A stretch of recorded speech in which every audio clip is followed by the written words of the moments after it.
Vous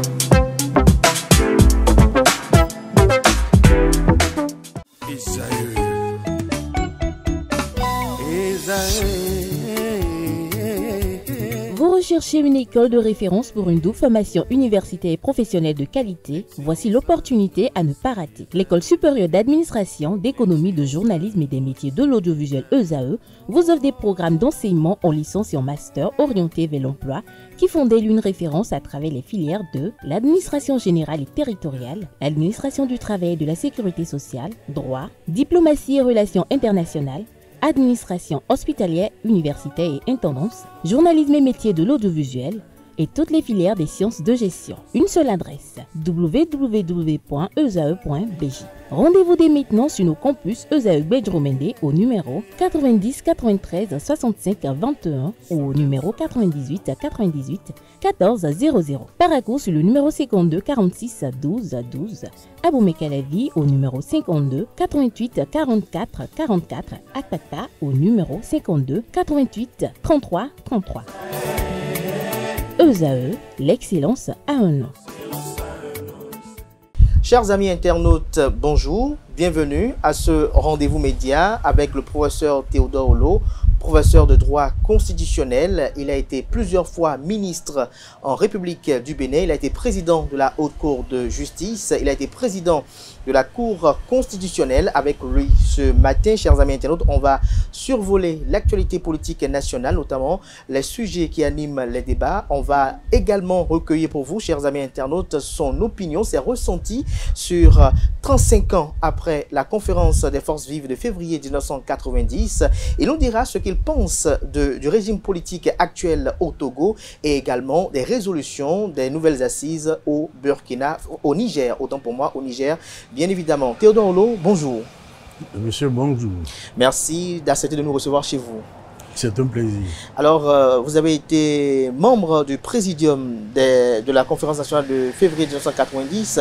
35 ans après, comment vivez-vous l'héritage de ces assises-là? Je pense que depuis 35 ans, le Bénin vit en paix. Nous avons la stabilité des institutions. Les élections ont lieu généralement à terme échu. Il y a le renouvellement régulier du Parlement. Tantôt, c'est l'opposition qui est majoritaire au Parlement. Tantôt, c'est la mouvance présidentielle qui est majoritaire au Parlement. Cela se fait dans la convivialité, à l'exception de l'épisode regrettable de 2019. Mais je pense que nous en avons déjà tiré le leçon pour comprendre que c'est le dialogue qui permet de préserver la paix dans un pays. Et vous allez constater, et c'est ça le plus important, qu'il y a l'alternance au niveau du sommet de l'État. Un président de la République peut, au terme de son premier mandat, être battu et partir du pouvoir sans récrimination. Kérékou l'a prouvé en 91 en partant, Soglo l'a prouvé en 96 en partant. Tous ceux qui sont venus après le président Soglo en 96 ont respecté la limite des 2 mandats. Vous avez pu constater que tous les candidats ont généralement 40 ans révolus ou 70 ans ou plus. Personne au-delà de 70 ans n'a été candidat à l'élection présidentielle et personne n'a vu sa candidature acceptée parce qu'il n'a pas 40 ans révolus. Tout ceci montre que ce que nous avions décidé à la conférence nationale permet de préserver l'harmonie, qui est une garantie pour le bien-être. Il est vrai, tout n'est pas parfait dans ce qui a été décidé en 90. Nous étions dans la foulée de sortie de crise.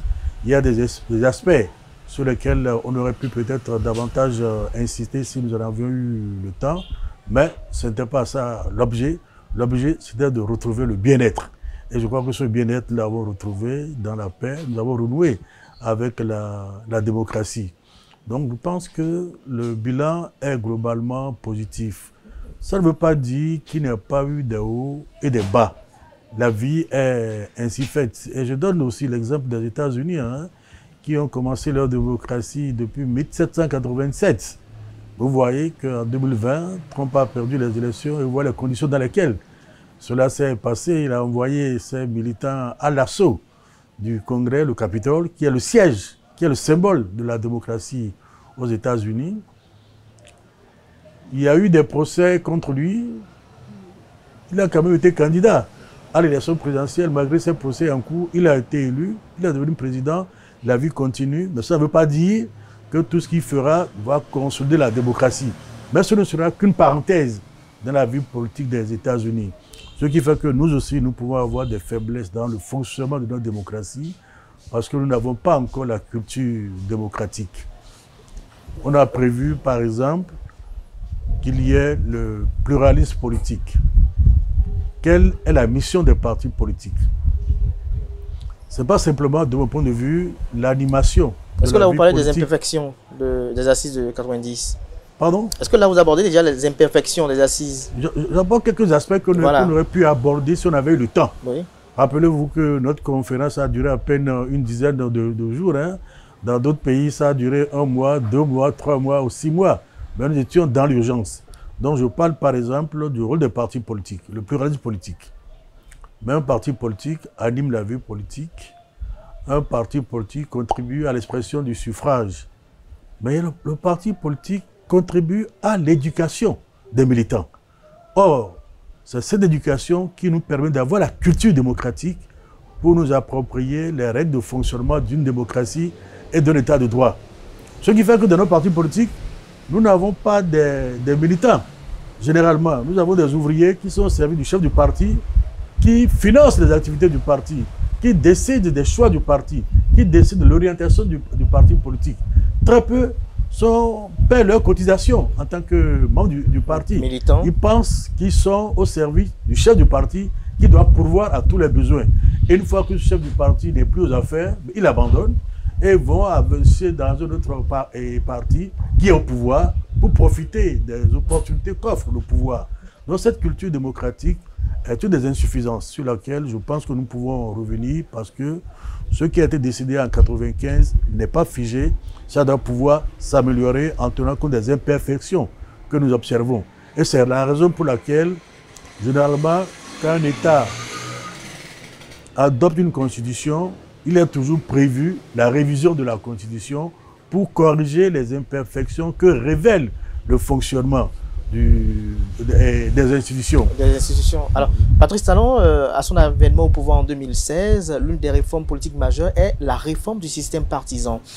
Elle a été prouvée de 2018 à nos jours. Est-ce que vous pensez que cette réforme est venue combler ou réparer les imperfections dont vous avez fait cas il y a l'instant?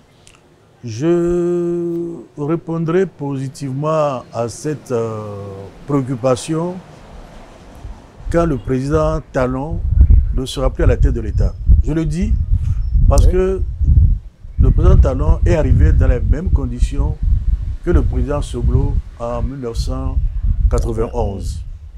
C'est-à-dire qu'il n'a pas de... Le président Soglo en 1991 n'avait pas de parti politique. C'est une coalition de partis qui a soutenu sa candidature. Il est arrivé, il a compris qu'il faut qu'il ait un parti politique qui porte sa vision et qui puisse survivre à sa présence à la tête de l'État en créant la Renaissance du Bénin. Mais une fois qu'il est parti, ce parti, même s'il est encore présent, même s'il fut présent un temps dans la vie politique, n'a plus le même rayonnement.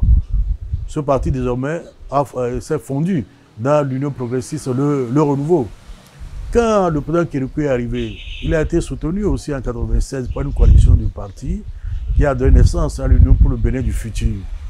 Mais une fois qu'il a fini ses 2 mandats, ce parti, les composants de ce parti ont créé d'abord l'Union pour la Nation et après ont intégré l'Union progressiste et le renouveau. Le président Yaïboni est arrivé sans parti. C'est les FCBE qui ont été créés pour fédérer les différentes forces qui soutenaient le président Yaïboni. Mais une fois qu'il est parti, vous voyez l'influence aujourd'hui de ce parti politique qui n'est plus le parti du président Yaïboni et qui n'est même plus représenté au Parlement, même s'ils ont des conseillers et communaux, ainsi de suite. Le président Talon est arrivé, il a fait une réforme partisane qui est une bonne initiative.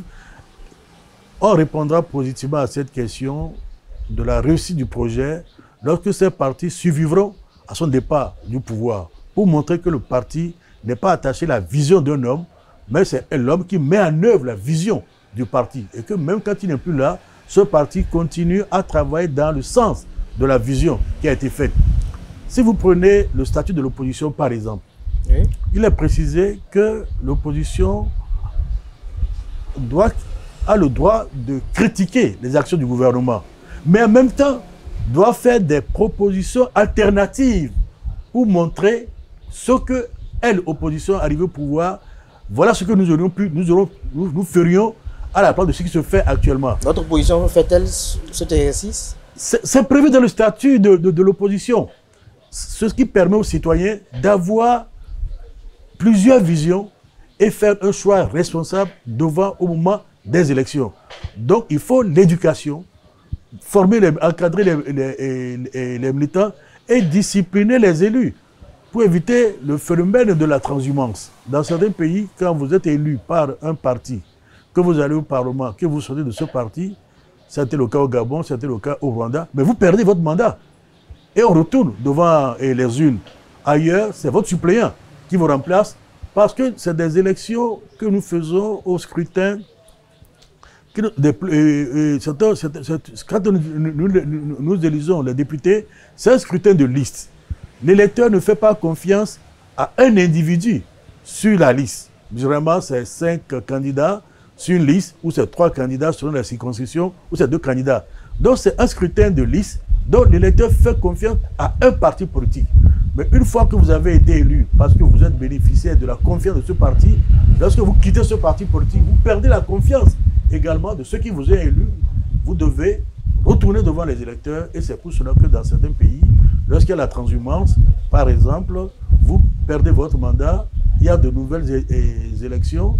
Si vous êtes dans un nouveau parti et qu'on fait confiance au parti, qu'on vous donne un mandat, tant mieux. Mais généralement, ce n'est pas le cas. Voilà quelques insuffisances que nous devons prendre en considération pour fidéliser les militants, pour que les militants ne se déterminent pas par rapport aux opportunités que leur offrent des partis politiques, parce qu'un parti politique est d'abord fondé sur un projet de société qu'il essaie de mettre en œuvre par la compétition en allant aux élections dans les conditions prévues par la loi. Professeur Lo, au regard de votre parcours politique également, est-ce que vous avez des initiatives qui pourraient être mises en œuvre pour régenter la question de la transhumance politique? Vous savez, je ne peux pas dire que j'ai des solutions à tel ou tel problème. J'apporte une approche. Oui. Il y a des questions qui m'ont préoccupé. La question par exemple, la question du duo présidentiel. Avant que la révision ne se fasse, j'avais déjà dit, lors du 20e anniversaire de l'ENA, qu'il faut que nous ayons un vice-président pour stabiliser le mandat présidentiel qui est de 5 ans. Parce que si le président fait 2 ans et meurt, s'il n'a pas de vice-président, c'est le président de l'Assemblée nationale qui assure l'intérim et dans les 60 ou 90 jours, on organise de nouvelles élections. Ce qui veut dire que le mandat de 5 ans n'est pas conduit à son terme. Or, si vous avez un vice-président qui participe à la vie, à l'exercice du pouvoir, qui assiste au conseil du gouvernement, qui voit dans quel sens les décisions sont prises, même quand le président meurt, la continuité est garantie. Vous avez l'exemple des États-Unis. Quand Kennedy a été assassiné, c'est Lyndon Johnson qui automatiquement lui a succédé. Et vous avez des cas de ce genre. Quand Nixon a été contraint à la démission, c'est le vice-président Gerald Ford qui lui a succédé et ça a continué. Quand le président Tanzanie Magufuli est décédé, c'est la femme qui est vice-présidente qui lui a succédé et la continuité du mandat est garantie. J'ai également dit à ce moment, toujours pendant cet anniversaire de commémoration, que le député exerce un mandat et non pas une fonction. Et que par conséquent, il faut que le député, ce mandat soit également limité dans le temps et le nombre de mandats soit limité. Moi, j'avais suggéré à l'époque qu'il ne fait que 2 mandats. Ça permet le renouvellement de la classe politique et ça permet la promotion de nouvelles générations. Sinon, vous avez les mêmes qui, à un moment donné, étaient au Parlement depuis 1991 et qui continuent. Il est vrai, ils apportent leur connaissance de la vie politique, mais il y a des jeunes qui attendent, qui peuvent aussi apporter la preuve de leur capacité à légiférer. Bon, la révision de 2019, par exemple, a décidé que désormais, les députés ne feront que trois mandats. 3 mandats. Donc, il y a également une limitation à ce niveau. Donc, c'est des idées que nous jetons. Et si cela recueille l'agrément de l'immense majorité de la classe politique, ça peut devenir les normes de référence. Quelquefois, il y a de bonnes pratiques qui ne sont pas prévues par la Constitution et qui deviennent la règle. Et je cite souvent un exemple, le cas des États-Unis. Jusqu'en 1947, il n'était pas prévu de limitation de mandat dans la Constitution américaine. 1787, George Washington a fait 2 mandats, il est parti. Jusqu'à 1932, tous ceux qui ont succédé depuis 1787 jusqu'à 1932 ont toujours fait 2 mandats. Mais Roosevelt est arrivé en 1932, ce mandat a été renouvelé en 1936, ça a été renouvelé une 3e fois en 1940, et ça a été renouvelé une 4e fois en 1944, parce que les États-Unis étaient entrés dans la 2e guerre mondiale. Et à cause de la guerre, on l'a maintenu. Mais une fois que Truman lui a succédé, en 1944, mais on a amendé la Constitution en 1947 pour dire qu'un président ne peut faire que 2 mandats. Ça a été entériné en 1947 et ça a été ratifié par 37 sur les 48 États que comptaient à l'époque les États-Unis. Et depuis 1951, c'est devenu la règle. Il est vrai, si le vice-président qui succède au président, si le président qui est décédé a fait moins de 2 ans, le vice-président finit les 2 ans, mais peut faire 2 mandats de 4 ans. Si le vice-président, qui a succédé a fait moins de 2 ans, celui qui va lui succéder ne peut pas faire 3 mandats. Il finit le premier mandat. Supposons que le président en exercice a fait 1 an. Il finit les 3 ans. Et il va à l'élection. Et c'est fini. Et c'est fini. Mais par contre, si celui qui l'a remplacé a déjà fait 3 ans sur 4 ans, il finit l'année du mandat qui reste et peut être candidat pour 2 mandats.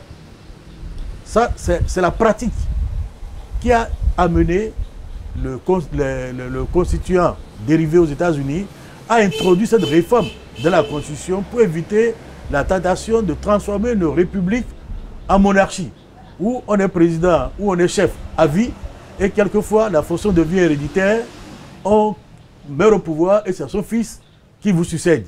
Alors que c'est contraire à la notion de république qui exclut, à mon avis, des présidences à vie, des fonctions transmissibles ou une succession dynastique au pouvoir.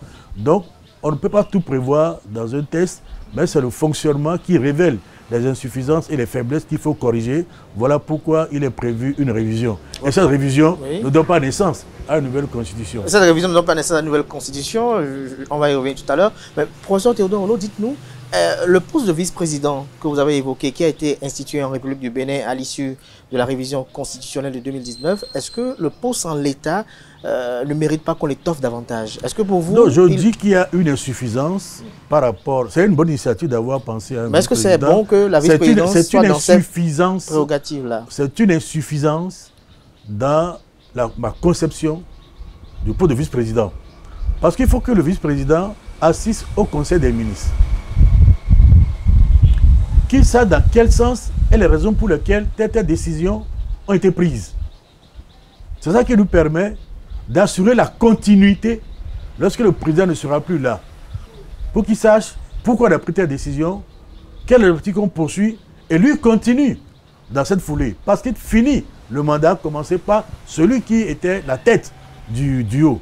Mais lorsque le vice-président n'assiste pas au Conseil des ministres, le jour où il sera appelé à succéder au président, il sera un novice. Il ne comprendra pas les raisons pour lesquelles cette décision avait été prise. Or, il doit être le défenseur et le promoteur, le garant de la continuité de la politique menée par l'exécutif pendant qu'il était vice-président. Donc c'est une faiblesse, à mon avis, de penser que le vice-président ne doit pas assister au Conseil des ministres. Même si on l'envoie à des représentations nationales, vous constatez, à des manifestations internationales, vous constatez souvent qu'il est accompagné d'un ministre qui est plus au fait des dossiers à traiter que le vice-président. Or, s'il est vice-président et qu'il est au fait des événements, il n'a pas besoin d'accompagner. Si vous vous souvenez, je crois qu'en 1994, Al Gore, ayant assisté à l'investiture de Nelson Mandela, a fait escale à Cotonou en retournant aux États-Unis, alors que Abacha voulait qu'il fasse escale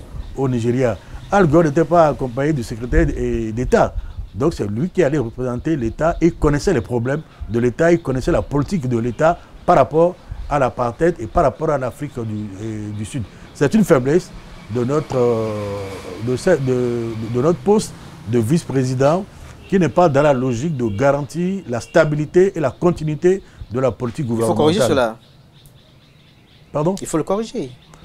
Je dis que le fonctionnement des institutions, on ne peut pas dire que tout est parfait, mais lorsque le fonctionnement révèle des insuffisances, la révision est là pour corriger.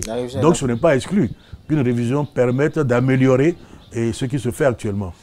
Mais si aujourd'hui, par exemple, le Parlement avait cette idée, ça pourrait peut-être donner du grain à moudre à ces suspicions qui continuent de croire que Patrice Talon pourrait ou voudrait le troisième mandat. Professeur Théodore Olo, au regard de votre parcours emblématique, ancien président de la Cour constitutionnelle, plusieurs fois ministre du Bénin, est-ce que vous pensez, au regard du climat politique actuel, que Patrice Talon aurait des ambitions d'effectuer un troisième mandat? Écoutez, je crois que le président Talon, je crois que c'est un débat récurrent que les Béninois mènent en voyant ce qui se passe dans la sous-région. Le Cameroun avait prévu la limitation des mandats au lendemain de son dialogue tripartite. Le Togo aussi avait prévu la limitation des mandats après la conférence nationale. À l'occasion d'une révision de la Constitution, on a fait sauter ce verrou. Lorsque le président Kérékou a entamé son deuxième mandat, il y a eu la suspicion qu'il veut réviser la Constitution, d'où l'initiative de Rekiat Madougou à l'époque, « Touche pas ma Constitution ». Et il a fallu, je crois, un 31 juillet, que dans son discours, le président de la République, Kérékou, ait annoncé sa volonté de ne pas faire un troisième mandat. Quand le président Yahi Boni est arrivé, personne n'a évoqué la question durant le premier mandat. Mais disant son second et dernier mandat, la question était évoquée. Le pape est arrivé ici. Le président Yahi Boni a dit qu'il ne fera pas un troisième mandat. Le président Yahi Boni a dit la même chose aux Nations Unies, a dit la même chose à l'Union africaine. Mais les Béninois continuent à penser qu'il aura un troisième mandat jusqu'à ce qu'il désigne un dauphin qui n'est pas interdit. Et c'est le peuple qui choisit. Il a désigné un dauphin qui est arrivé en premier pour le premier tour des élections, mais qui a été battu. Et dans les urnes, pour montrer que le fait de désigner un dauphin ne veut pas dire que c'est le dauphin qui est automatiquement président si ce n'est pas la volonté du peuple souverain qui désigne ses gouvernants. Je crois que nous continuons toujours avec... la même situation avec Patrice Talon. Avec cette crainte. Parce que je me souviens que le président Talon a reçu des organisations de la société civile africaine avec mon ami Aloutine, le Sénégalais, qui était venu ici pour ça. Et le président Talon a dit que lui ne fera pas un troisième mandat, mais qu'il n'a pas de leçon à donner aux autres présidents de la République. Et pourtant, la suspicion continue. Donc ça fait partie de l'ADN du Béninois qui craint qu'il n'y ait un troisième mandat parce qu'ils ont conscience que lorsqu'un président a tendance à vouloir s'éterniser au pouvoir, ça instaure l'instabilité. Depuis que nous avons commencé l'alternance au Bénin, tous les présidents sont allés au terme de leur mandat. Lorsqu'il n'y avait pas de limitation de mandat, depuis 60 à 91, comme je le dis souvent, aucun président n'est allé au terme de ce mandat. Même les militaires se font des coups d'État entre eux. Le général Soglo a été victime, arrivé par un coup d'État en 65, a été victime en 67 du coup d'État des jeunes cadres de l'armée. Pour dire que même les militaires se font des coups d'État entre eux. Or, depuis que nous avons l'alternance, les gens ont la patience pour dire même s'il fait 10 ans, il va partir. Nous avons le temps de renouveler. Mais s'il n'y avait pas cette perspective, les gens auront tendance à vouloir recourir à la force. Mais quand vous introduisez la force, c'est la violence, c'est l'instabilité. Et quand il y a instabilité, vous ne pouvez pas attirer des investissements pour les projets de développement socio-économique dont vous avez besoin pour assurer le bien-être des citoyens dans votre pays. Alors, Patrice Talon, parlons de lui, il vit quand même une fin de mandat atypique. Il a été victime d'une affaire complot contre l'autorité de l'État. En tant que juriste, vous avez suivi le déroulement de ce procès au niveau de la Cour de répression des infractions économiques et du terrorisme. Quelle est votre opinion sur Écoutez, ceci? je ne suis pas spécialiste du droit privé. C'est une question ça n'est jugé par la CRIET qui applique le droit pénal. Ce n'est pas aller devant la Cour constitutionnelle qui garantit le respect de la Constitution, qui applique le droit constitutionnel. Je n'ai pas les éléments du dossier. Je ne sais pas. Ce qui est certain, c'est que pour moi, ce n'était pas un coup d'État. Et les magistrats l'ont reconnu que ce n'est pas un coup d'État.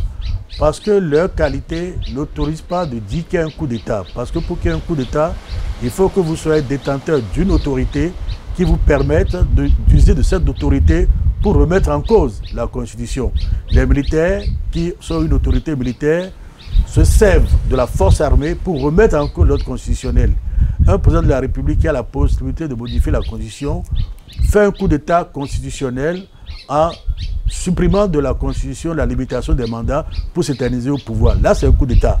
Et je crois que les magistrats ont bien dit complot contre la sûreté de l'État, blanchiment et d'argent, ainsi de suite, mais ne plus utiliser le terme de coup d'État. Mais c'est toujours l'atteinte à la sécurité de pouvoir et public qui était en jeu. Est-ce que la procédure a été respectée? Je ne peux pas en juger. Je sais qu'à un moment donné, les intéressés n'ont plus bénéficié de l'assistance de leur avocat. Ils en ont les moyens. C'est un choix. Je ne peux pas l'apprécier. Je ne sais pas les raisons qui les ont conduits à avoir ce comportement. Donc vous me permettrez de ne pas me prononcer sur des dossiers dont je ne suis pas informé, pour lesquels je n'ai pas de compétences avérées. Vous n'avez pas de compétences avérées. Alors, professeur Théodore Olo, nous parlons de l'anniversaire des 35 ans de la Conférence nationale des forces vives de février 90. Une frange de la classe politique scande que sous Patrice Talon, les acquis de la Conférence nationale ont été détruits totalement. Est-ce qu'on peut dire, il est vrai, il y a eu des situations déplorables que nous n'avions pas connues depuis 1991. C'est les conditions des élections législatives de 2019, ce qui nous a amené à avoir une assemblée monocolore, alors que nous avions toujours une assemblée pluraliste, où tantôt l'opposition est majoritaire, ou tantôt c'est la mouvance qui est majoritaire, et il y a toujours une cohabitation avec le gouvernement. Même quand le gouvernement n'a pas la majorité au Parlement, je rappelle qu'à la fin de ce mandat, le président Segou n'avait pas la majorité au Parlement en 1996. Hein. J'étais chargé des relations avec le Parlement, j'ai vu comment nous avons dû négocier pour faire passer certaines lois. Je rappelle que le président Yahi Boni, vers la fin de ce mandat, n'avait pas la majorité au Parlement, puisque ce candidat n'a pas été élu à la tête du Parlement. Et pourtant, la vie de la politique a continué. Je pense que ça fait partie des faiblesses, mais la démocratie n'étant jamais un long fleuve tranquille, il y a souvent des hauts et des bas. J'espère que c'est des accidents de parcours et que nous allons en tirer leçon pour que ce genre de situation ne se renouvelle pas. J'ai cru comprendre que pour les dernières élections législatives, il y a eu des comportements qui auraient pu empêcher les démocrates de valider leur liste par rapport à la délivrance du quitus. Alors qu'il est souvent dit qu'on fait les observations en une seule fois et qu'on doit pouvoir délivrer le quitus lorsque les conditions sont réunies. Il y a eu plusieurs observations qui ont été faites au lieu d'être faites en une seule fois. Et quand il fallait donner le quitus, la personne responsable, on ne le voyait plus alors qu'il y a un délai. Je pense que j'ai pu comprendre qu'il y a eu l'intervention ou indirecte du chef de l'État pour que le quitus puisse être donné afin que l'opposition puisse participer aux élections. Mais ce sont des accidents de parcours qui doivent nous faire réfléchir et éviter que cela ne se renouvelle, puisque nous avons connu des moments où le président n'a pas de majorité au Parlement et pourtant le pays a été bien gouverné. La tâche n'est pas facile, mais ça nous amène à dialoguer et à faire un pas aussi en direction des préoccupations des autres pour trouver le consensus, ce qui peut faire notre bien-être. Donc ce n'est pas simplement au Bénin que nous constatons quelquefois des reculs, comme nous avons aussi des progrès. Quand il y a des reculs, il peut aussi y avoir des progrès. Donc on ne peut pas dire que tout est globalement, ou tout est à 100% négatif, ou que tout est à 100% positif. Même nous, avec le président Soglo, il y a eu des critiques qu'on a eu à nous faire, ou qu'on peut nous faire, mais ces critiques, nous devons être attentifs à ces critiques, ça nous permet de nous corriger et de nous améliorer. C'est pour cela qu'il y a un statut des anciens de l'opposition, que le chef de l'État doit consulter sur des questions d'intérêt général, pour montrer que le pays n'appartient pas à un seul clan, mais ça appartient à tout le peuple béninois. Vous avez par exemple le fonctionnement de la HAC. Pendant les premières années, vous avez vu la manière dont on contrôle l'utilisation du média du service public pour que le temps d'antenne soit occupé équitablement par les différents acteurs politiques, majorité comme opposition. Il est vrai, le gouvernement a besoin de faire connaître ses actions, mais l'opposition aussi a besoin de faire connaître ses projets, puisque les médias publics sont financés par les contribuables, par l'ensemble des citoyens, indépendamment de leur opinion. Ils peuvent être de la majorité, ils peuvent être de l'opposition. Je pense que cela donne une garantie sur des médias du service public. Chaque parti ayant aussi la liberté d'avoir ses propres moyens de communication, comme cela dit dans d'autres pays, pour diffuser ces informations. Et vous voyez, quand il y a des élections, on donne des endroits où chaque candidat peut afficher peut mettre ses affiches pour indiquer son logo, pour indiquer quelquefois son projet. On ne dit pas c'est l'opposition seule qui doit le faire ou c'est la majorité seule qui doit pouvoir le faire. Et je suis étonné d'apprendre que un parti politique de l'opposition reconnu soit interdit de tenir des réunions dans certaines régions. Heureusement qu'il y a une réaction au niveau du gouvernement pour clarifier cette situation, parce que la liberté de manifester est garantie pour tous les citoyens et pour tous les partis politiques, à condition qu'il n'y ait pas atteinte à l'ordre public. Et même quand il y a menace à l'ordre public, la sécurité publique doit s'assurer que les dispositions sont prises pour éviter que ces manifestations ne perturbent l'ordre public. C'est ça la démocratie. Mais c'est aussi un apprentissage. Je ne vais pas avoir la même exigence que dans les pays comme les États-Unis ou comme la France. Les États-Unis le font, la démocratie, depuis 1787. Les Français ont commencé avec leur révolution de 1789. Vous voyez la longue tradition qu'ils ont. Nous avons commencé réellement en 1990. Je ne peux pas être au même niveau. Je peux comprendre que nous ayons des faiblesses, mais il faut qu'il y ait la volonté de savoir que ces faiblesses doivent être corrigées pour que nous acceptions, que nous soyons aux normes de la démocratie, qui est l'élément de consensus qui nous permet d'avoir un bien-être et de vivre en paix.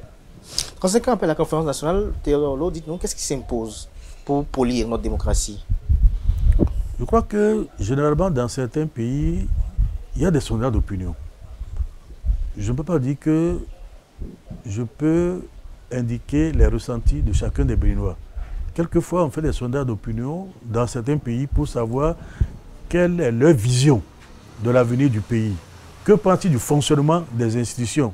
Et leurs préoccupations amènent les gouvernements à reviser les textes qui régissent la vie publique. Et vous constatez que ces textes sont adoptés, soit si c'est nécessaire de l'introduire dans la Constitution, par une révision.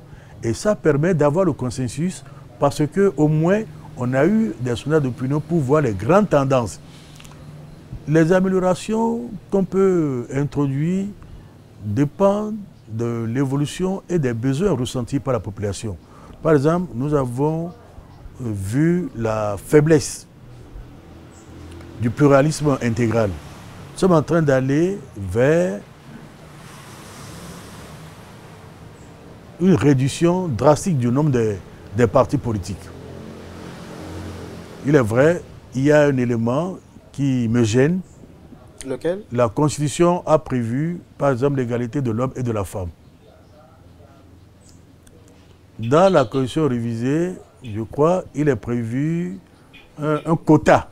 Discrimination positive. Ce n'est pas une discrimination positive. Parce que cela veut dire que nous ne sommes plus alors d'accord pour l'égalité. Il est vrai, les femmes étaient sous-représentées. Qu'ont fait des pays comme la Namibie, comme le Rwanda, comme l'Afrique du Sud, comme le Sénégal, et même à un moment donné le Togo. Dans le code électoral, il est dit chaque liste doit comporter en position d'éligibilité un homme, une femme, un homme, une femme.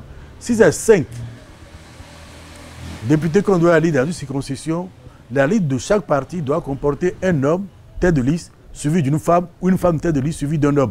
Ce n'est pas à mettre les 5 premiers hommes et les deux dernières femmes. Dans la constitution de 2010 de la RCA, par exemple, pour la Cour constitutionnelle, on dit par exemple, il faut 2 professeurs, dont une femme. Il faut 2 magistrats, dont une femme. Voilà des éléments qui permettent d'aller à l'égalité sans nécessairement reviser la Constitution.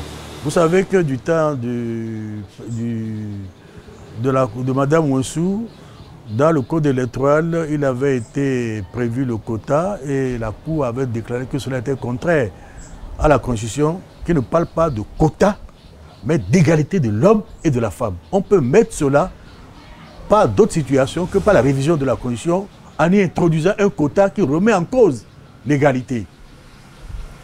Quand j'étais président de la Cour constitutionnelle, le président Adrien Oumbedi, dans le cadre de la concertation des chefs d'État, des chefs d'institution, m'avait dit qu'il pensait à un quota. Et je lui ai rappelé la décision de la Cour de Mme Ouansou en disant qu'on n'a pas besoin de réviser la Constitution. S'il envoie un texte, un code électoral avec le quota, je dirais que cela est contraire à la Constitution. Parce que c'est l'égalité qui est prévue. D'autant plus que les femmes constituent plus de 51% de la population du Bénin. Donc ils sont majoritaires. Elles sont majoritaires dans le pays par rapport aux hommes.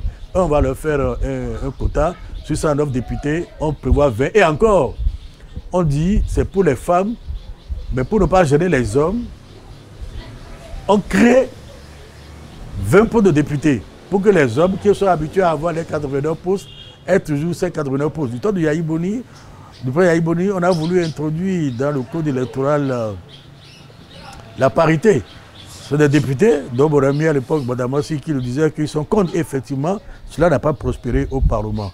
Donc, par exemple, c'est une insuffisance de venir au quota, alors que c'est la parité qui est de mise. On peut y arriver par le code électoral en faisant obligation aux partis politiques sur chaque liste de candidats d'avoir de façon alternative un homme, une femme, un homme, une femme, un homme, une femme. Mais c'est des choses qui peuvent être corrigées parce que le quota, même si on n'a plus de femmes au Parlement, constitue un recul par rapport aux droits de la femme. Et je crois qu'il fut un temps où, quand Mme Oseni Koubrat était responsable de l'organisation des femmes, ils avaient manifesté pour aller au Parlement pour exiger que le code électoral introduise la parité, bon, ce qui n'a pas prospéré, malheureusement. Mais c'est lié à notre culture, où on pense que la politique c'est pour les hommes et les femmes restent au foyer. C'est notre culture, hein, parce que vous vous souvenez quand le Premier ministre Soglo a voulu former son gouvernement, a fait appel à des femmes dans son gouvernement, a fait appel à Mme Thérèse Possé, porte-parole de son gouvernement. Mme Possé lui a dit, écoute, je ne peux pas être ministre, mon mari n'a pas encore été ministre, moi je ne peux pas être ministre, nommez plutôt mon mari ministre. Parce que le Premier ministre lui dit, mais moi c'est d'une femme que j'ai besoin, ce n'est pas d'un homme. Elle lui répond, mais je ne peux pas être ministre alors que mon mari n'a pas été ministre.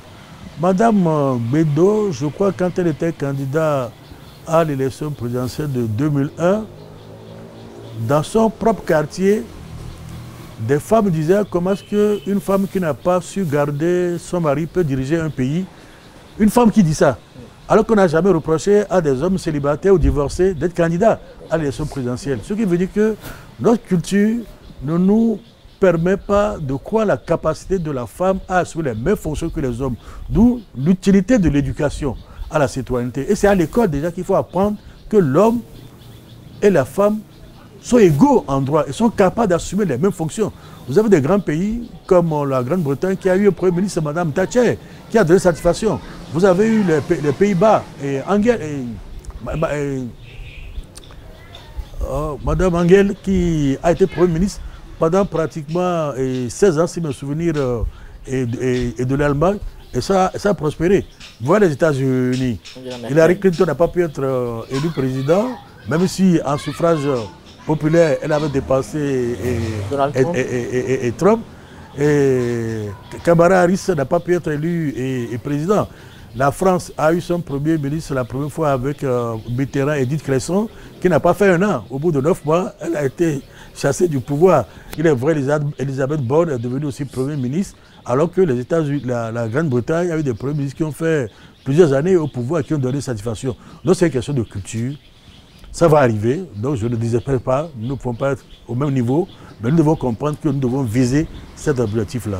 Alors nous célébrons 35 ans de la conférence nationale et nous sommes à quelques mois d'un grand rendez-vous électoral, notamment en 2026, où pour la première fois au Bénin, dans la même année, on aura 3 élections, les communales, les législatives et la présidentielle. Mais jusqu'à cet instant précis, on n'a aucune connaissance de potentiels candidats, que ce soit au sein de la mouvance présidentielle qu'au sein de l'opposition. Est-ce que pour vous, cette situation est inquiétante? Je crois qu'il faut poser la question aux partis politiques. Parce qu'il n'y a pas de raison que 1 an ou 2 ans, à la porte d'une élection, chaque parti désigne son candidat qui commence à occuper le terrain, qui commence à se faire connaître, qui commence à débattre de son programme, de son projet de société. Qu'un parti par discipline dise qu'il faut attendre un certain temps, c'est son droit. Mais ce n'est pas la règle pour les deux partis politiques. Je crois que vous évoquez le cas des partis de la mouvance présidentielle. Oui. Est-ce que les démocrates sont liés par les règles de la mouvance des partis de la mouvance présidentielle? Les démocrates pouvaient choisir leur candidat qui commence déjà à occuper le terrain. Il est vrai, certains par précaution se disent, si on le désire longtemps à l'avance, on va le déstabiliser, on va le détruire et par conséquent, il n'aura pas de chance de prospérer. Mais il faut qu'il se fasse connaître des électeurs qui sont appelés à lui accorder leur suffrage.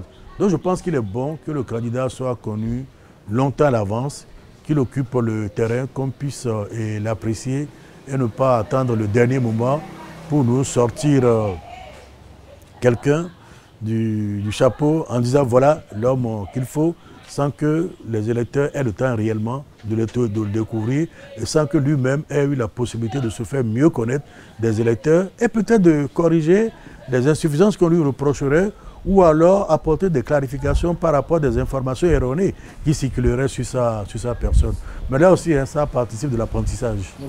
Alors, l'une des griefs que l'on porte au président Patrice Talon, c'est que sa politique est une politique d'exclusion. Récemment, l'ancien président de l'Assemblée nationale, Maître Adrien Mbouedji également, commentant cette affaire de complot contre l'autorité de l'État, a dit que tout cela, ce sont les conséquences de l'exclusion. Qu'est-ce que vous en dites ?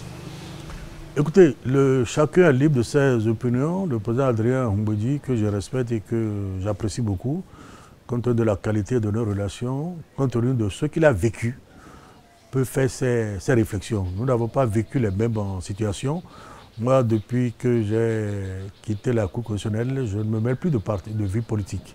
Je ne suis plus dans aucun parti politique. Même quand j'étais à la Cour constitutionnelle, avant d'aller à la Cour constitutionnelle en 2008, j'étais vice-président de la Renaissance du Bénin. Mais une fois que j'ai été nommé à la Cour constitutionnelle, j'ai démissionné de la Renaissance du Bénin et je n'ai plus assisté à aucune réunion de la Renaissance du Bénin.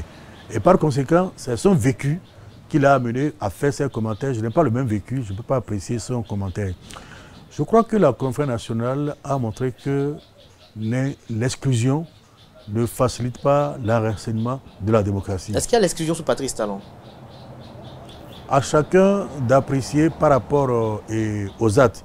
Il y a des comportements qui peuvent montrer qu'il y a exclusion. Nous avons eu le cas des élections législatives de 2019 où l'opposition a été exclue par rapport à l'obligation de conformité à l'achat des partis politiques et la nécessité d'avoir un certificat de conformité lorsqu'on n'a pas encore fourni toutes les pièces pour la conformité exigée. Quand on a fait la conférence nationale, on avait estimé que les partis politiques, leur dissolution releverait plus du juge judiciaire et non pas de l'administration du ministère de l'Intérieur. Et c'est l'une des raisons pour lesquelles, en 1995, la Sénat a été créée pour que les élections ne soient plus confiées au ministère de l'Intérieur, mais à un organe neutre, qui doit être composé de gens impartials et de gens impartials, mais aussi qui doit respecter les règles d'inclusion. C'est pour cela que dans le protocole de la CEDEAO, il est dit que le code électoral ne peut pas être modifié 6 mois avant les élections, sauf consensus des acteurs politiques. Or, j'ai vu qu'au moment des élections communales, le code a été modifié après les élections, au moment des élections ou au moment de la désignation des maires. Au moment de l'élection et des maires. Est-ce qu'il y a eu un consensus? Je ne sais pas. Ben, c'est montrer que pour ces choses qui engagent l'avenir du pays, il est bon d'avoir un dialogue pour voir ce qu'il faut corriger. Et c'est de commun accord qu'on le fait. Ce qui fait que la personne qui a initié cela, même lorsque cette personne n'est plus là, ce qu'il a initié, comme c'est dans un sens positif, continue à prospérer. D'où l'utilité du dialogue. Vous voyez, dans certains pays, lorsqu'il y a des tensions, le chef de l'État reçoit les principaux chefs de partis politiques, même de l'opposition, pour discuter, pour rechercher ensemble les solutions, parce que le problème concerne la nation et non pas simplement une partie de la population ou les partis de la majorité, mais ça concerne l'ensemble du pays. Et les décisions qui seront prises vont impacter l'ensemble du pays. D'où l'utilité d'avoir aussi l'opinion des autres avant de prendre une décision.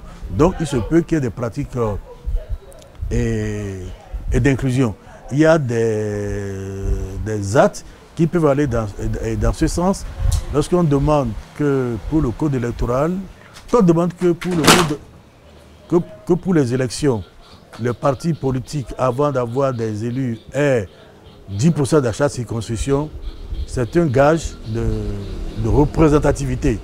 Mais lorsqu'on demande qu'ils aient 20% ou 10% sur l'ensemble du territoire national, ce qui veut dire que dans chaque circonscription, 10%, un parti peut avoir 20% dans une circonscription et 10% dans une circonscription. L'essentiel, c'est qu'au plan national, il y a au moins 10%.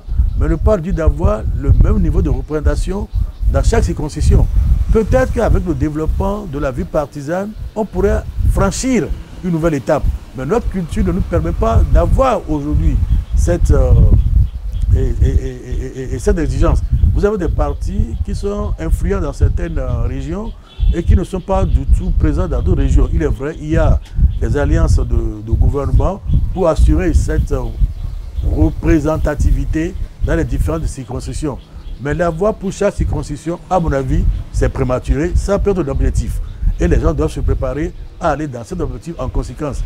Vous vous souvenez bien que dans notre tradition, la vie politique avait été animée par 3 grands partis politiques, le PRD au sud, avec Apiti, l'UDD au centre, avec Aoumandegbe, et le RDD avec Manga et au nord. Et chaque fois, il y a une coalition, ou bien entre UDD, entre PRD et RDD, pour faire le PDU, en 60, à 65, à 63, puis il y a eu le coup d'État, entre le PRD et le PD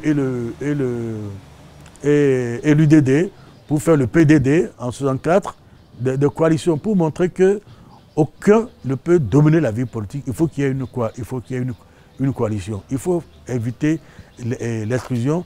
Et c'est peut-être l'exclusion en 60, puisque Aoumandegbe a été exclu, qui a entraîné les tensions qui ont été tranchées par un coup d'État. En 64, c'est Manga qui a été exclu. Est-ce que c'est les tensions liées à cette exclusion qui ont abouti à un coup d'État? Je n'en sais rien, mais c'est une question qu'il faut se poser. Le conseil présidentiel installé en 70, le président Zinsou a refusé d'y participer. Est-ce que c'est son exclusion qui a entraîné le coup d'État? Je n'en sais rien. Quand le président Zinsou est arrivé au pouvoir en 68, Aoumandegbe et Apiti et Manga ont été mis de côté. Leurs partisans ont peut-être perturbé la gouvernance du président Zinsou, qui ont créé des tensions qui ont été tranchées par un coup d'État. Donc l'exclusion a peut-être déstabilisé la vie politique, d'où l'utilité de rechercher l'inclusion avec un minimum de consensus. Alors, certains acteurs politiques estiment qu'il est nécessaire et impérieux de convoquer les assises nationales. On a entendu dire Patrice Talon que lorsqu'on est à la fin de son mandat, de ses mandats, on a envie de faire bien les choses de façon consensuelle. On l'a vu mettre à disposition les fonds pour le fichier électoral. Est-ce que vous jugez utile et nécessaire des assises nationales? Écoutez, je ne suis plus dans la vie active. Nous sommes à la fin pratiquement du mandat du chef de l'État. Souvenez-vous, hein, je crois qu'en 2019, il y a eu un dialogue social, mais qui avait été boycotté. Où certains n'ont pas pu participer. C'est ça qui a abouti à la révision de 2019 et les conséquences que nous en tirons. Quand le président Souglo était aux affaires, après la dévaluation, il avait pris l'habitude de recevoir les anciens présidents de la République pour des concertations. Maga venait, Aoumandegbe venait, Zinsou venait, Kérékou venait, Émile Derlin Zinsou venait, non, Émile Derlin Zinsou venait, Émile Derlin Paul-Émile de Souza venait, et chacun accompagne le président de ses conseils nourris de ses propres expériences. Lorsque nous sommes proches des élections, une concertation avec le chef de l'État et les anciens présidents de la République, qui ne sont pas les concurrents du président en exercice, mais qui doivent aider le président en exercice à réussir sa mission, peut permettre aussi de voir les choses qu'il faut corriger dans l'immédiat, pour pouvoir préserver la paix et faire des élections dans de bonnes conditions. Des assises nationales sont peut-être utiles si nous étions à 2 ou 3 ans des élections. Souvenez-vous, nous sommes allés à la Convention nationale et nous avions dit que les élections devaient avoir lieu, je crois, dans les 6 mois, si mes souvenirs sont exacts. Je crois même on est allé au-delà d'un an pour les élections, parce qu'on a vu à la tâche qu'il y a des choses qu'on ne peut pas régler en 6 mois. Et par conséquent, nous avons prorogé cela pour que les élections n'aient lieu en réalité qu'en mars. Le président a prêté serment, non pas le 1er avril pour des raisons de santé, mais le 4 avril. Par conséquent, un dialogue avec les principaux acteurs politiques est utile pour voir ce qu'on peut corriger dans l'immédiat, parce que ces acteurs, je pense, reflètent l'opinion des principaux militants de leur parti, associer également les organisations de la société civile qui s'intéressent à la vie politique sur des questions clés, les conditions d'une élection pacifique, transparente et crédible. On échange là-dessus, on prend les dispositions pour aller dans ce sens. Et l'audit du fichier électoral participe de cette volonté d'avoir des élections apaisées, mais aussi, je crois que le code électoral leur pose problème. On peut réfléchir là-dessus pour voir les améliorations qu'on peut introduire pour éviter l'exclusion. Parce que ceux qui ne peuvent pas avoir le pouvoir par les unes sont parfois tentés de vouloir le conquérir par la force, par la violence. Il faut éviter le recours à la violence pour conquérir le pouvoir, puisque c'est le peuple qui est souverain. On a le temps encore de réfléchir sur des points qui posent problème sur le code électoral. C'est mon point de vue. En tant que citoyen, je ne suis pas un acteur politique. Peut-être qu'il y a des éléments qui échappent à ma réflexion, mais je pense que nous avons le délai de voir le code électoral, puisqu'on a dit qu'on ne peut pas le modifier 6 mois avant les élections, sans consensus. Ce qui veut dire que s'il y a un consensus, on peut même le modifier 4 mois ou 5 mois avant les élections, parce qu'il y a consensus des acteurs politiques. Alors, avant de fermer cette page, quels sont les enjeux des élections générales de 2006 ? Il n'y a pas d'enjeu. C'est que, comme d'habitude, l'alternance puisse continuer à jouer, que cela se fasse dans la paix, dans la convivialité, qu'il n'y ait pas, comme en 2019, la violence, que chacun puisse librement faire campagne sur l'ensemble du territoire national, et que les électeurs ne soient pas contraints de voter pour un candidat, puisque vous savez qu'on a pris des précautions. On a eu des urnes, on a désigné des délégués dans les bureaux de vote. Le Parlement avait avant des délégués dans les bureaux de vote. de deux délégués, l'un représentant la majorité parlementaire, l'autre représentant l'opposition parlementaire, pour qu'il y ait les deux points de vue. Ces mécanismes ont fait leur preuve pour que tous les acteurs politiques se sentent impliqués. Il fut un temps où même pour les membres des institutions de la République, la Cour constitutionnelle, dans certaines de ces dispositions, exigeait que l'opposition doit être aussi représentée et non pas simplement des gens de la majorité. C'était le cas des membres au niveau de la Haute Cour de justice. Et par exemple, à un moment donné, dans le Parlement africain, où la Cour, des temps de Mme Ossou, ont été très stricts sur la place à réserver à l'opposition pour que ce ne soit pas simplement des députés de la majorité qui bénéficient de cette représentation. Tout ceci pour montrer que nous sommes un seul peuple, que nous avons la passion de servir notre peuple et que le pouvoir n'est pas le bien d'un seul individu, mais le pouvoir permet de servir l'ensemble de la population pour préserver la paix et la stabilité des institutions. Alors, du Bénin, on va directement au Niger. Quelques premières questions pour conclure cet entretien. Quelle est votre opinion des résultantes des assises nationales? Oh, vous savez, je ne suis pas nigérien. Je constate que les assises nationales ont exclu la participation des partis politiques. Je constate que les principaux participants ont été désignés par le pouvoir, ce qui n'était pas le cas de la conférence nationale que nous avions tenue. C'est nous-mêmes qui avons choisi nos délégués. Ce n'est pas le président Kérékou qui a désigné nos délégués. Les propositions qui ont été faites circulaient déjà du mandat de 5 ans qu'on peut proroger pour le chef de l'État alors qu'il était question au départ de 3 ans au maximum. Ce sont des choses qui me posent un problème. Est-ce que le pouvoir provient des urnes ou le pouvoir provient... Ou est-ce que le pouvoir est au bout du fusil? Il faut se poser la question. Donc je me pose cette question par rapport au Niger. Mais je ne suis pas nigérien, je n'ai pas de leçon à donner au peuple nigérien qui est un peuple souverain. Et je crois comprendre que les avocats aussi ont refusé de participer à ces assises. Peut-être qu'ils estimaient que les conditions d'assises inclusives et souveraines n'étaient peut-être pas réunies. Alors au Togo, il y a un nouveau régime politique.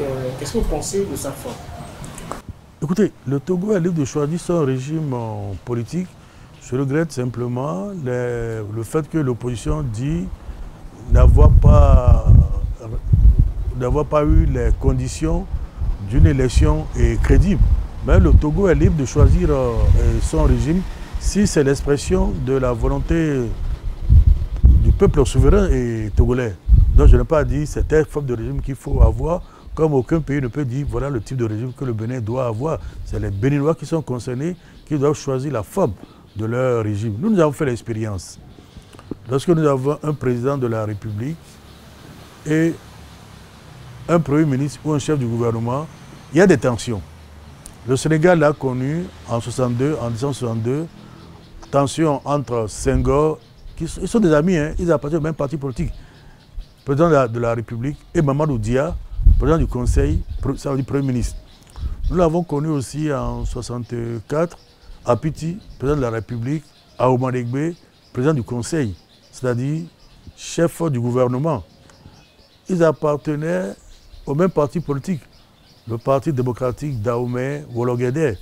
Et pourtant, le président du Conseil a destitué, après avoir réuni les sages du parti, a destitué le président de la République. Donc il y a eu des tensions. C'est pour cela que nous avons dit que dans notre constitution, le président de la République est en même temps chef du gouvernement. Même quand on a eu un premier ministre, c'est à titre honorifique, il n'a jamais assumé la fonction de chef de gouvernement. Quelquefois même on l'appelle ministre coordonnateur de l'action gouvernementale. Voilà la tension aujourd'hui qu'il y a eu entre la France, le chef de l'État qui n'a plus de majorité au Parlement, donc qui n'a plus de Premier ministre. C'est toute une gymnastique pour avoir un Premier ministre. La Belgique a attendu près d'1 an avant de pouvoir former son gouvernement parce que c'est une monarchie parlementaire. Le Premier ministre provient de la coalition majoritaire au Parlement, ce n'est pas toujours facile et nos jeunes États, à mon avis, n'en ont point besoin. Pensez-vous, comme certains, que ce changement de régime est une façon habile et agile pour permettre au président Faure de se maintenir au pouvoir? Je crois que le président Faure, le président Yadema a supprimé la limitation des mandats, ce qui n'est pas pour moi une bonne chose. Ça veut tout dire. Merci à vous, professeur Théodore Lo, de nous avoir reçus pour cet entretien, ce moment d'échange très riche. Merci beaucoup pour l'attention, la considération de l'esprit. L'attention à ce entretien télévisé. Merci de votre attention une fois encore. Soyez en remerciés. Je vous remercie. Soyez en paix. Portez-vous bien et belle suite au programme sur la TV.